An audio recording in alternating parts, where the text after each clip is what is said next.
سبيل الدموع سبيل مريح تنهدى يا صاحي كي تستريح وبث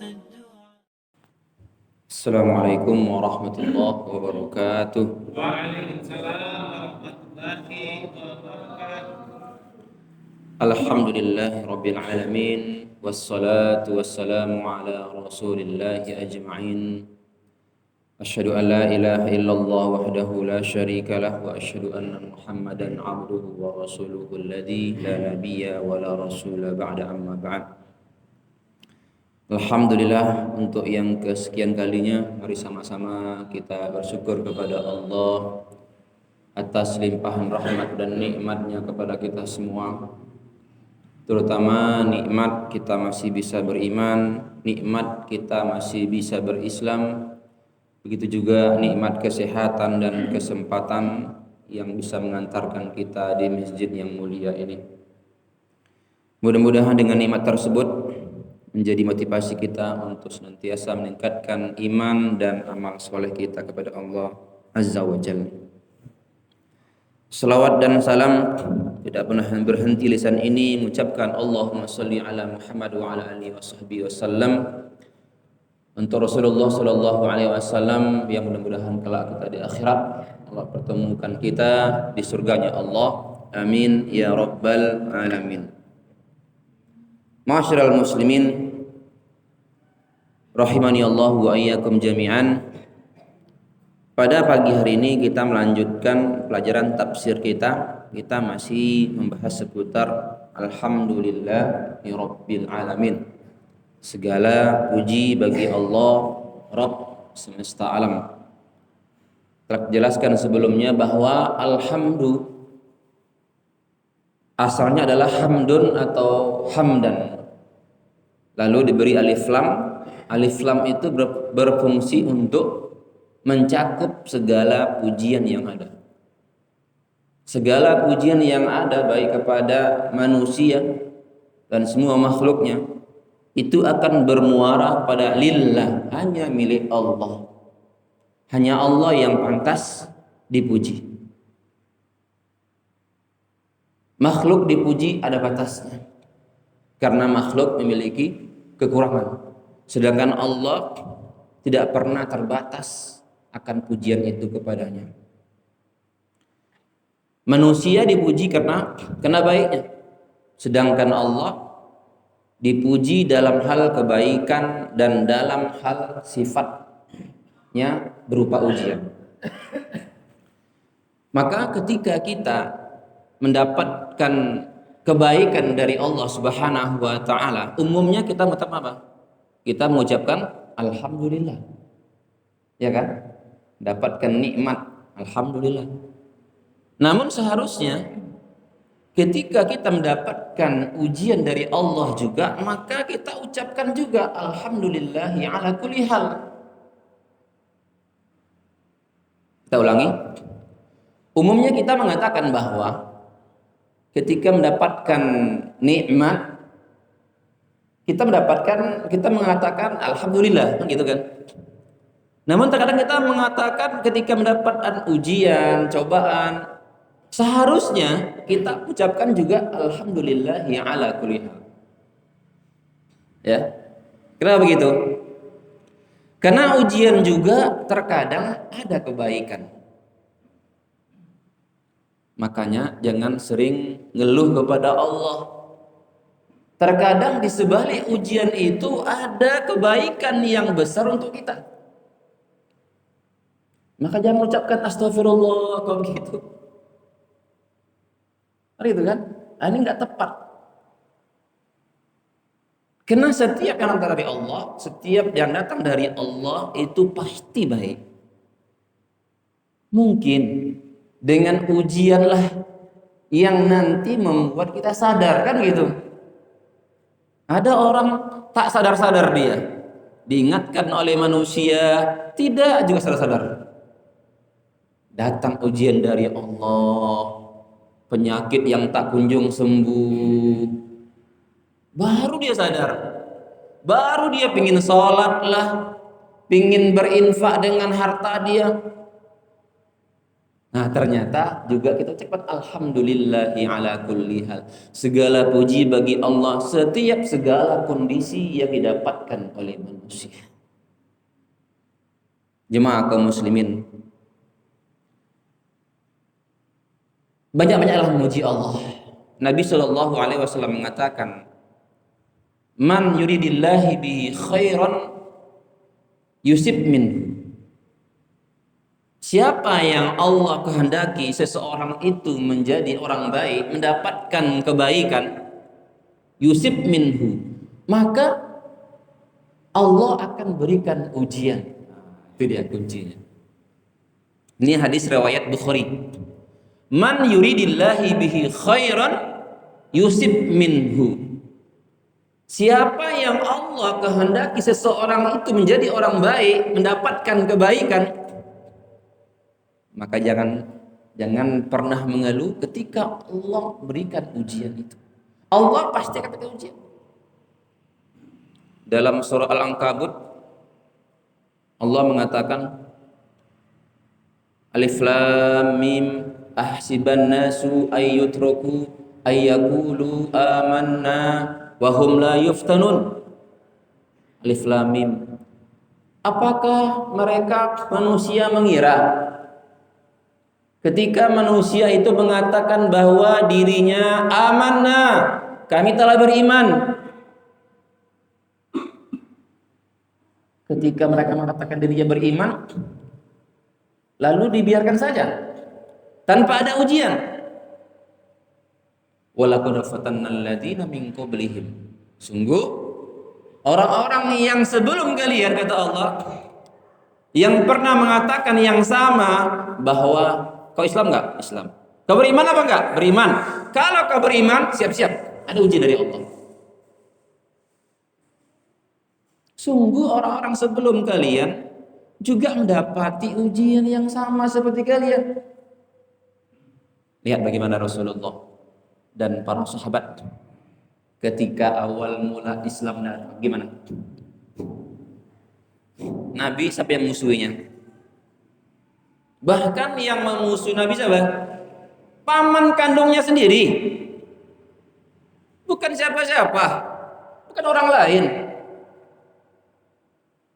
Bayangkan. Seharusnya sebagai penolongnya, pamannya itu. Tapi apa? Menjadi musuh bebuyutan.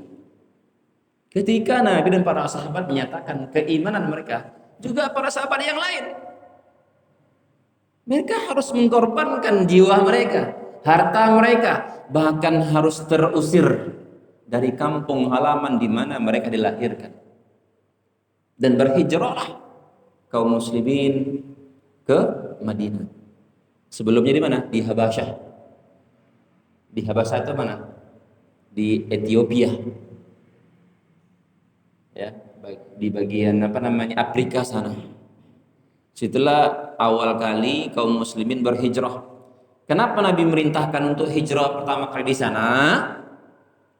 Karena Raja Habasyah itu siapa namanya? Najasyiyah. Adalah yang beragama Nasrani. Agama Nasrani itu lebih dekat dengan Islam.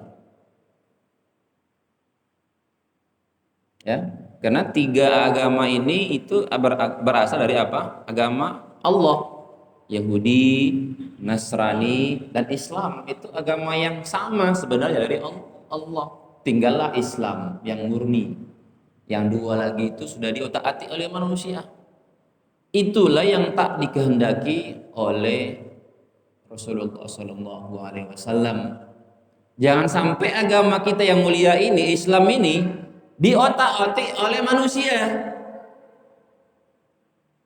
Dengan cara apa? Siapa yang tahu? Bagaimana cara agama kita ini diotak-atik? Ada tahu jawabannya? Ada? Dengan dua saja. Mengurangi dan menambah-nambahi. Itu cara mengotak-atik Islam. Kalau sudah ada dikurangi, siap-siaplah Islam itu nampak lagi yang murninya. Ditambahi yang nggak ada, ditambah-tambahi. Siap-siap agama itu jadi agama Nasrani lah nanti. Seharusnya ada ini, kok hilang? Kok nggak dikerjakan? Seharusnya nggak ada ini, kenapa harus ada? Itulah awal mula kehancuran kedua agama tersebut, Nasrani dan Yahudi. Masuklah campur tangan daripada pendetanya. Dia tambah-tambahi dalam Injil, Taurat, sehingga tidak ada sebenarnya. Jemaah kaum muslimin. Oleh karena itu kita sebagai seorang Muslim berkewajiban untuk menjaga agama Islam ini yang murni ini, jangan sampai hilang begitu saja atau tidak lagi sesuai dengan yang Nabi bawa. Hilang entah kemana dia, yang mana yang aslinya. Jemaah kaum muslimin. Nah, kalau kita mendapatkan ujian, jangan pernah kita itu risau atau jangan sampai kita suzon kepada Allah. Kenapa? Karena ujian itu bukan untuk diratapi, tetapi apa? Ujian itu untuk dihadapi. Dihadapi ujian itu. Bukan diratapi, kenapalah begini, diratapi. Engkau enggak adil ya Allah.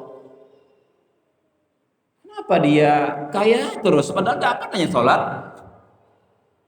Kita setiap hari sholat berjamaah di masjid begini aja rezeki. Diratapi. Seharusnya dihadapi. Permasalahan itu bukan diratapi tapi dihadapi. Cari solusinya kalau dapat. Mohon sama Allah. Karena Allah yang memberikan, sama Allah yang minta lagi. Ya Allah, berikan solusinya ya Allah. Berikan aku kesabaran menghadapi ujian ini. Kalau sabar kita, apa? Allah kasih pahala. Ya kan? Dan Allah ampunkan dosa kita. Sakit kita. Sakit itu termasuk mengurangi dosa kita. Atau ada yang nggak berdosa? Nggak ada ya kan? Hampir kita meyakini bahwa kita ini berdosa. Kita ini banyak salah kita. Nggak ada kita ini yang bersih kan? Kadang setiap hari ada aja dosa kita. Dosa sama kawan kita ya kan? Salah cakap kita. Akhirnya sakit hati dia sama kita. Sama istri kita misalnya, anak kita,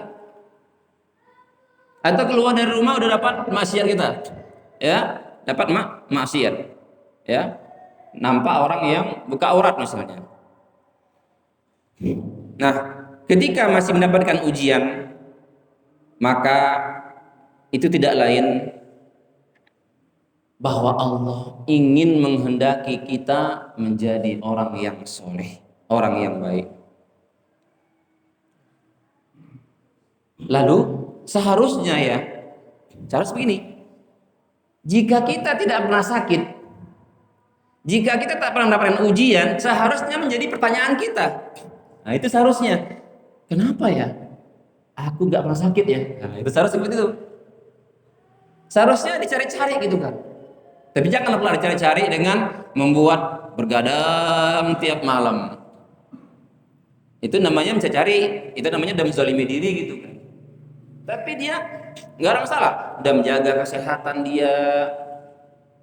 Tetapi Allah juga tidak memberikan dia ujian. Nah, seharusnya apa? Menjadi pertanyaan.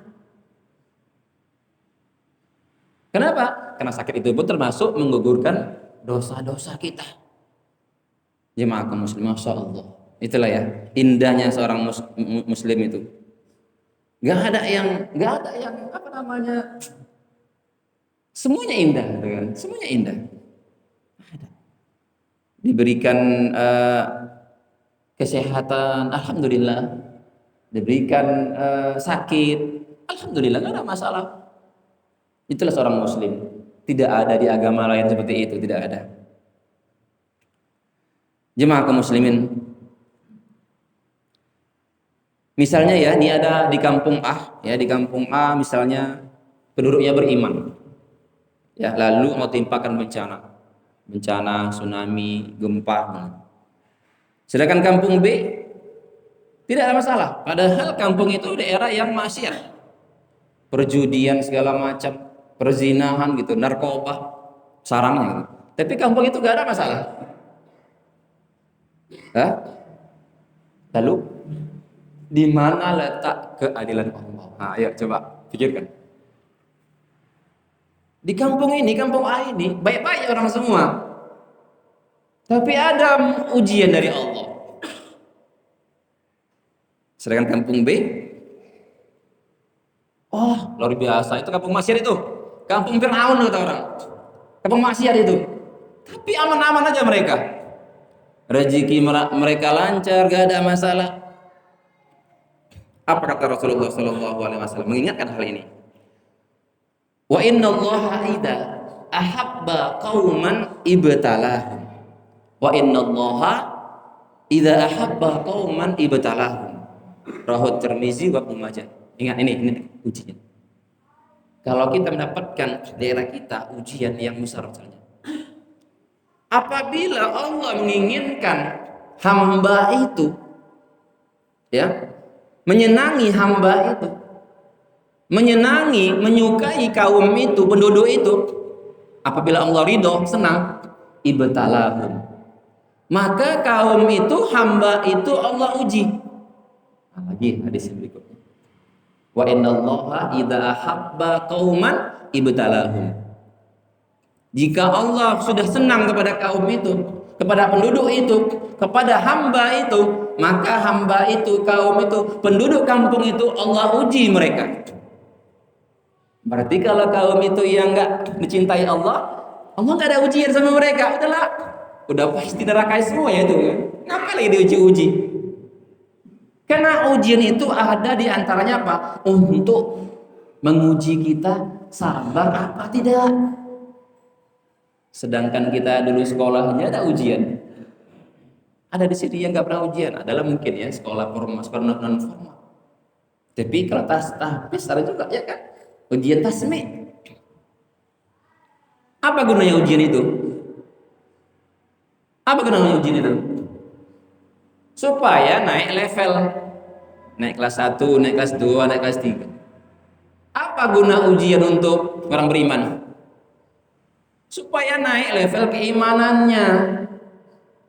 Kita mau nggak? Pertanyaannya, mau nggak naik level imannya? Itu jawab sendiri. Ya kalau mau naik level keimanannya, kita siap-siaplah diuji. Kalau enggak, ya gitu-gitu aja dia. Dan kalau orang yang level imannya rendah, ya tergantung itulah nanti surganya. Jangan nanti kita sampai ke surga seperti cerita orang yang pertama kali masuk surga, minta dekatkan di halaman surga. Ketika melihat dari taman itu, dia merasa takjub. Masukkanlah ya Allah ke dalam surganya, gitu kan. Iri dia. Jadi dari sekarang kita minta aja lah yang terbaik. Minta surga Firdaus, surga yang paling mahal. Dan tentunya kita harus banyak pengorbanan lah. Nggak segampang itu.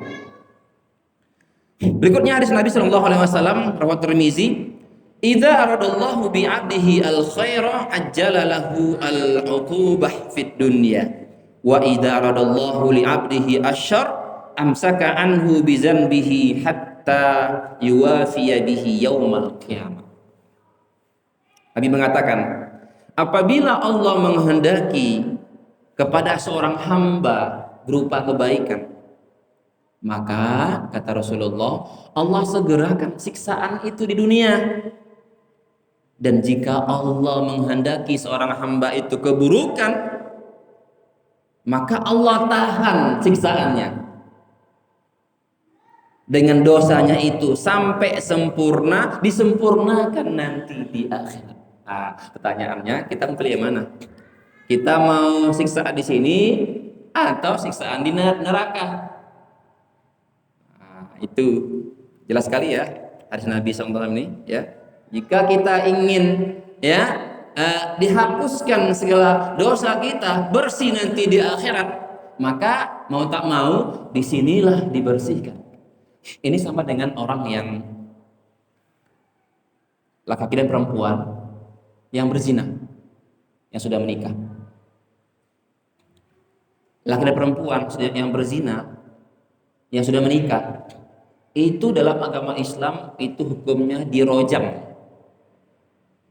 Apa rojam itu? Rojam itu intinya pembunuhan, dibunuh, ditenggelamkan, dibikin sumur ya mungkin separuh badan dia. Lalu kaum muslimin berkumpul, melemparlah kaum muslimin dengan batu yang sedang, jangan batu bata besar kali. Kenapa dengan batu yang sedang? Supaya dia merasakan, gitu kan? Merasakannya lama. Nanti kalau cepat kali matinya nggak terasa deh sisaan itu. Dalam Islam kalau orang yang dirojam itu melemparnya dengan batu yang sedang, jangan kecil kali, nggak terasa dia, nggak kena katanya, nggak terasa. Sedang dia, tapi kena sakit. Biar dia merasakan sakit, lemparlah sampai dia mati. Kalau belum mati, lempar lagi. Itulah jijiknya orang yang berzina. Di tengah-tengah kita orang yang berzina itu diselamatkan, dimeriahkan ketika menikah, ya kan? Dinikahkan. Padahal dia berzina, tahu kita berzina, kecuali nggak tahu kita. Supaya dia selamat, keluarganya dari muruah, dari kehormatan keluarganya, wah dinikahkan cepat. Udah gembung kan? Udah gembung, dimuliakan. Padahal dalam Islam orang yang seperti ini adalah sampah namanya, sampah masyarakat ini. Dia harus dibunuh. Dengan cara apa? Itu siksa sampai dia mati. Kalau dia sudah mati, ikhlas menerima siksaan itu, maka Allah tidak akan mengazab 2 kali. Allah tidak akan lagi siksa nanti di neraka. Terbebaslah dia dari dosa zinanya. Jika ada orang yang nggak mau dihukum rojam, maka dia akan mendapatkan siksa neraka yang bertubi-tubi, yang nggak pernah habisnya. Kalau kita mati di sini, sekali aja matinya. Tapi apa? Tapi kalau di akhirat, baddalnahum juludan ghairaha liyadhuqul adab. Mati, hancur, tubuhnya hangus. Baddalnahum, kami ganti dengan kulit yang lain, hidup lagi. Liyadhuqul adab, agar mereka betul-betul merasakan azab itu. Sakit sekali. Ada orang yang cara matinya bunuh diri dari tubing. Suntuk kali dia. Akhirnya stres, bunuh diri. Lompat dari Podomoro misalnya, paling tinggi. Matilah dia. Nanti siksaannya di neraka adalah dengan cara melompat juga. Ya, dari ujung dari puncak neraka dia menjatuhkan dirinya ke dalam kerak neraka. Naik lagi, mati, hidup lagi, naik lagi sampai habis. Itulah siksa dan neraka itu. Pertanyaannya, apakah kita mau seperti itu? Nah, fungsinya pengajian ini, fungsinya adanya khotib Jumat, khutbah Jumat, itulah sebenarnya intinya. Bagaimana memperingatkan manusia jangan lalai hal-hal seperti ini. Diingatkan tentang akhirat, diingatkan tentang neraka Allah. Begitu dahsyatnya. Kenapa hari ini banyak kejahatan, banyak kemungkaran? Karena mungkin nggak disampaikan kepada telinga mereka, atau abai, nggak peduli. Karena mereka nggak mendapat, belum nampak gitu kan. Manusia yang real aja yang dia apa? Kalau yang nggak adil sama dia, makanya perlu menanamkan keimanan yang kuat. Karena agama kita ini dasarnya apa? Hanya percaya. Ya kalau nggak percaya ya susah kita. Jemaah kaum muslimin rahimani Allah wa iyyakum jami'an. Nabi Shallallahu alaihi wasallam mengatakan tentang dahsyatnya neraka. Narukum hadhihi allati yuqidu ibnu Adam juz'un min sab'ina juz'an min harri jahannam. Nabi Shallallahu alaihi wasallam mengatakan dalam riwayat Muslim, api kalian di dunia ini, kata Nabi, itu satu bagian min sab'ina hari jahannam, satu bagian daripada bagian yang banyak panasnya api neraka jahanam. Jadi kita coba pegang itu api, panas kita, kadang melepuh. Itu belum berapa, hanya bagian 1% dari 100%. 99% panasnya itu di neraka. Apa yang paling panas di bumi ini? Api apa? Api gas? Api apa? 1% baru itu.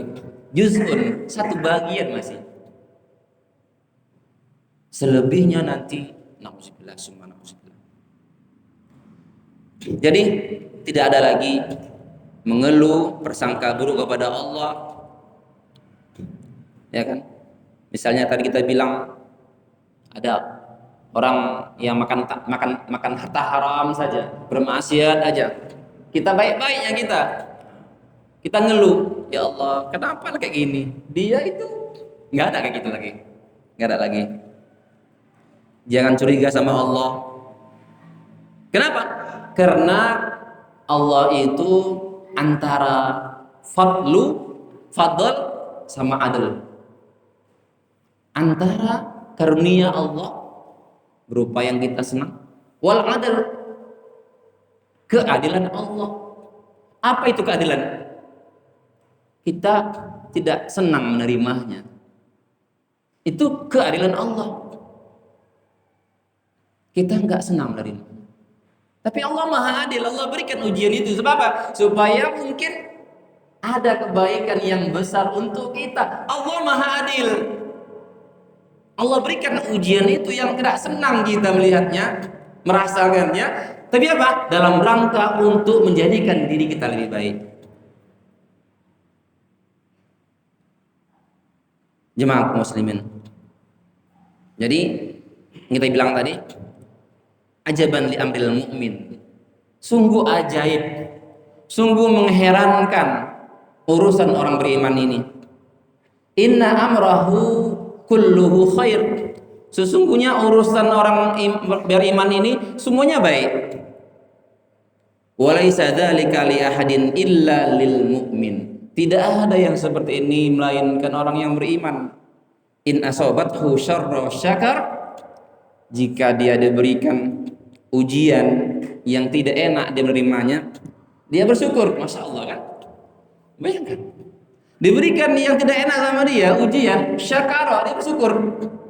Alhamdulillah. Alhamdulillah juga dibilang. Fakana khairal lah.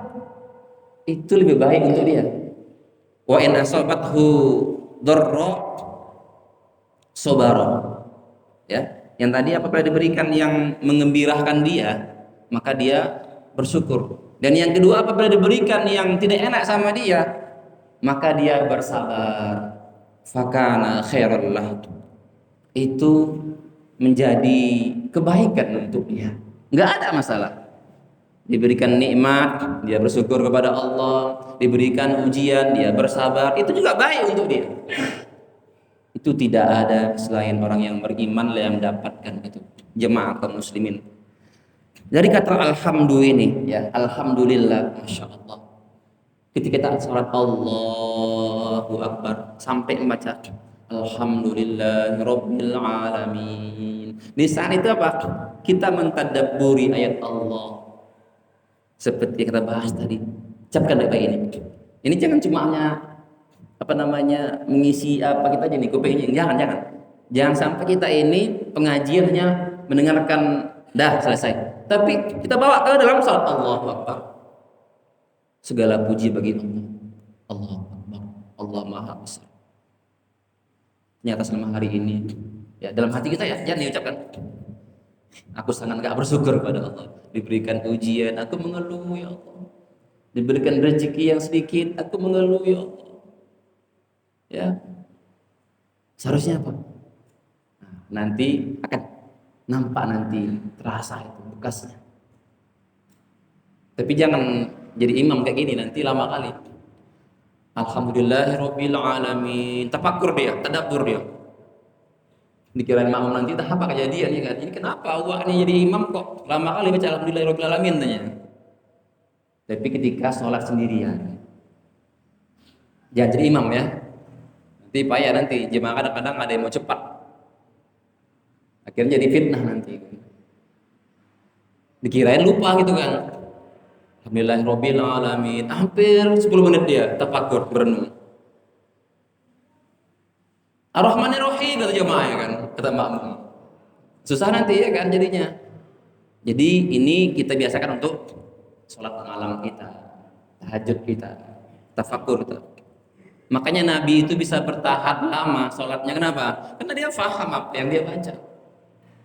Kita nggak bisa lama-lama, mau cepat aja, berdoa mau cepat aja. Kenapa? Kita nggak paham apa kita doa itu, ya kan? Betul apa enggak? Doa kita, Allahumma zalamna anfusana. Apa artinya itu? Paling enggak artinya aja lah gitu kan. Ya kalau seharusnya kalau paham kita, menangis kita, ya Allah, kami telah menzalimi diri kami. Itu adalah doa ayah kita pertama kali. Doa Nabi Adam.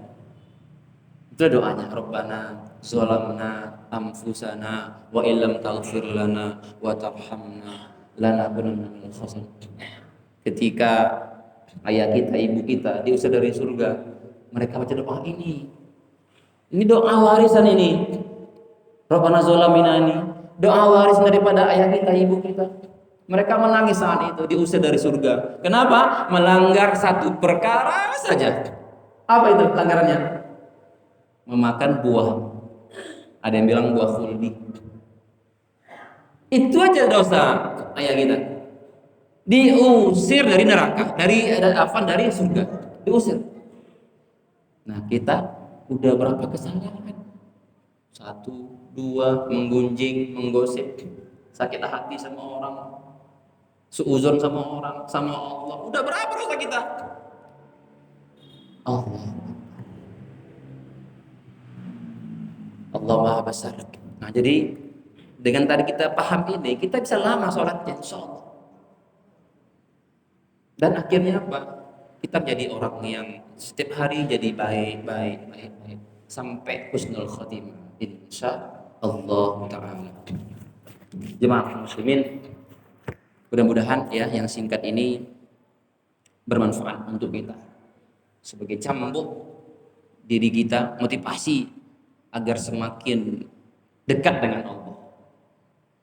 Kalau dekat dengan Allah berarti surga semakin dekat dengan kita. Insya Allah Ta'ala. Mudah-mudahan Allah bimbing kita, Allah berikan kita keistiqomah dalam agama ini. Allahumma khtim lana bihusnil khatimah wa la takhtim alaina bisu'il khatimah. Ya Allah, berilah kebaikan ketika kami menjelang kematian kami ya Allah, dan jangan berikan keburukan buruk di akhir ajal kami ya Allah. Amin amin ya rabbal alamin. Naftatim subhanakallahumma wa bihamdik asyhadu an la ilaha illa anta astaghfiruka wa atubu ilaik. Wassalamu alaikum warahmatullahi wabarakatuh. Waalaikumsalam warahmatullahi wabarakatuh.